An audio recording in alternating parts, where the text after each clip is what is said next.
My name is Dr. Alfred Msekiwa. I'm a senior lecturer in the School of Health Systems and Public Health at the University of Pretoria. In this session, I'm going to introduce you to STATA, which is a statistical software used for performing statistical analysis. In this session, I'll give you a STATA version 16 orientation, talk about log files and do files, talk about how to import and export Excel datasets, and how to use the data browser and data editor in STATA. This is a lecture session and you will not be using STATA during this session. Okay, what is STATA?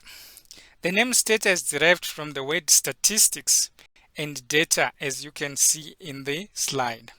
You can use STATA to manage, to analyze, and to create graphs. In terms of data management, you can enter, import, and export data. You can manipulate data. You can code and label variables, as well as merging data.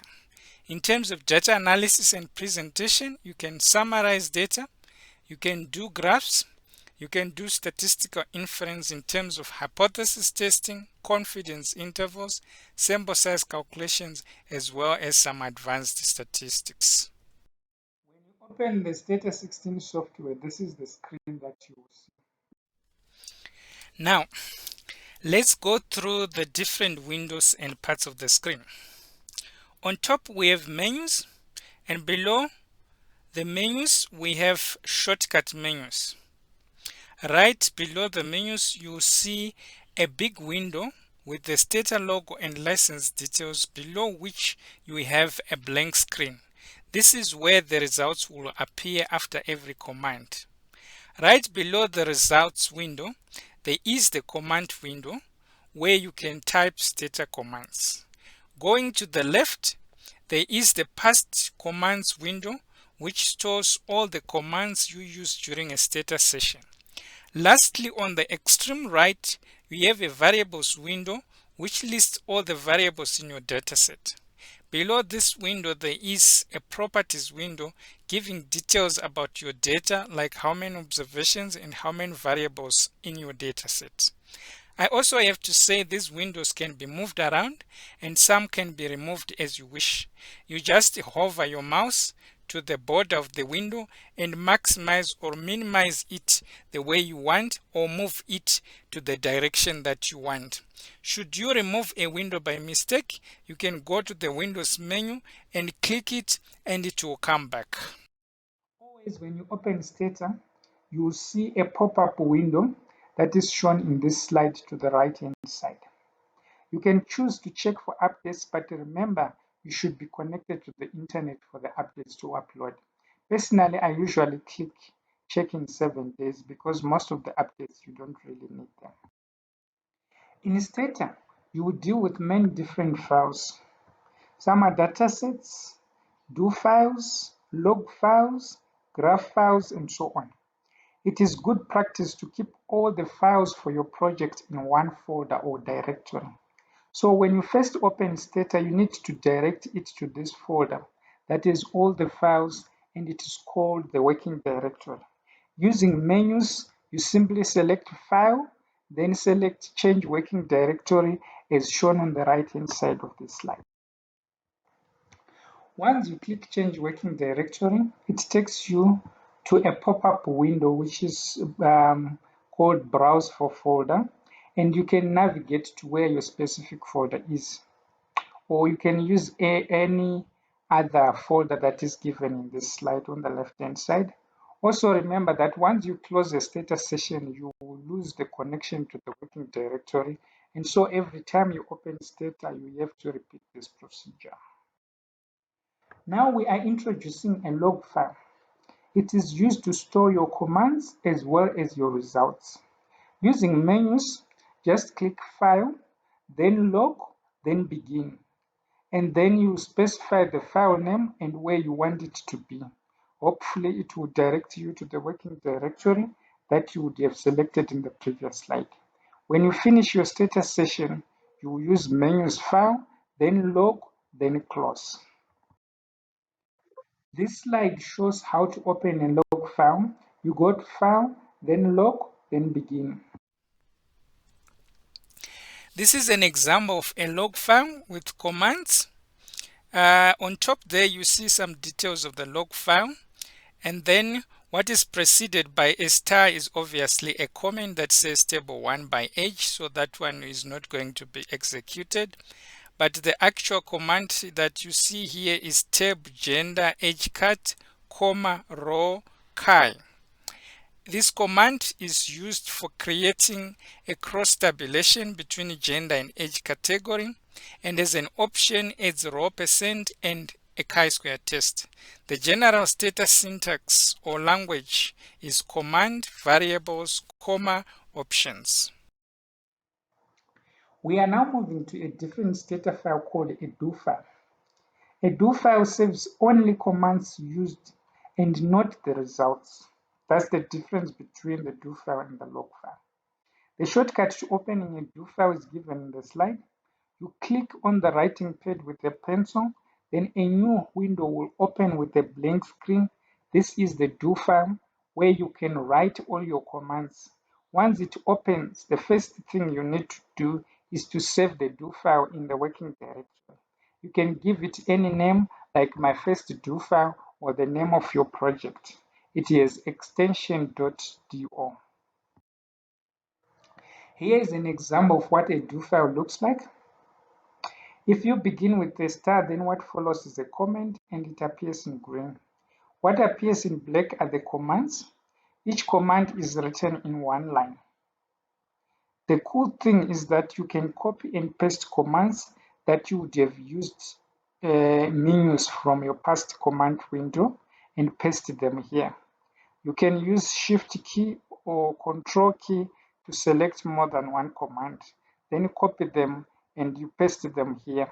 It is good programming practice to always put comments to show what commands in your do file are doing. If you want to run what is in your do file, you simply select the commands that you want to run and you go up there and you click the arrow. There is a box, the last box on your shortcut menu that is got an arrow that is pointing to the right. If you click that, it will run the commands and the results will appear in the main STATA window. The data editor is a window or screen where you can see your dataset in a spreadsheet format. You can also edit the data in a data editor. You can use the menu given in the slide to open a data editor, or you can use shortcut menus in the next slide. If you choose to use menu, you just go to data, then choose data editor, then choose data editor edit. Should you use shortcuts? The shortcut menu for a data editor is a math sheet with a pencil on it as shown in this slide. This is what the data editor looks like. Data that appears in red are string or character variables. What appears in black is numerical data or a date. Although not shown here, what appears in blue would be a categorical variable such as sex, male or female, but where we have recorded it as a numerical variable, say 1 for male and 2 for females, and would have labeled it accordingly. So behind the scenes, the dataset will be numerical, but you would see the labels male and female in blue in this data editor. Then we have a data browser. The difference between a data editor and a data browser is that with the data browser, you cannot edit or change the data, but you'll be able to see the data and browse the data, and the colors of the data set are the same as what we have described in the data editor in the previous slide. Where a dark color is numerical variable, red means string variable, blue color means categorical variable that would be labeled. Okay, you can get a browse window by just typing browse in the command window, or you can use the menus that are given in this slide. That is to say, you have data, then you choose data editor, then you choose data editor browse. Here is a shortcut for opening a data browser. It's a math square sheet with a magnifying glass on top. Remember, with a data browser, you are only allowed to browse the data, but you cannot edit or change the data. To save the dataset, you can use menus, that is, you select file, then select file, save as, and then follow commands, and you select the folder and you specify the file name for the dataset that you need. The other alternative is just to click the shortcut shown in this slide and you go through the same steps.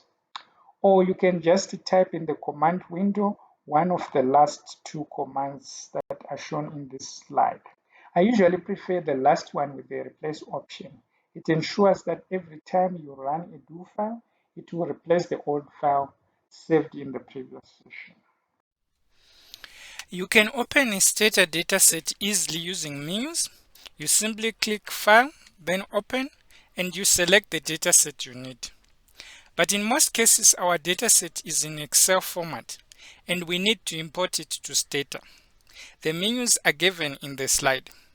You select File, then select Import, then select Excel Spreadsheet. You will get a pop-up box where you browse to select the Excel spreadsheet. Also remember to tick the box that says import first row as variable names. Then hit OK at the bottom and your data will be successfully imported in the main STATA window.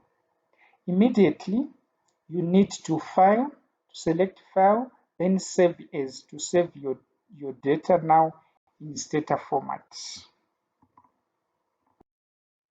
Let's say you have done some changes in your dataset in STATA and you want to send the data to someone who doesn't have STATA and so cannot open the dataset in STATA format.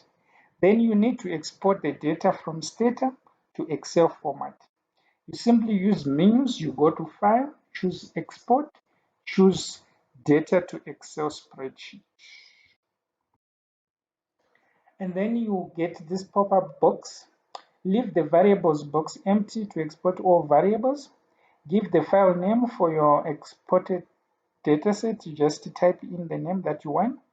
Click the Save Variable Names to First Row in Excel file tab, then hit OK.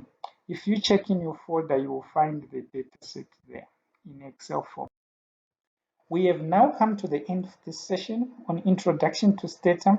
Try to answer each of these questions and check the slides for the correct answer. This is my email address where you can email me with any question. Thank you.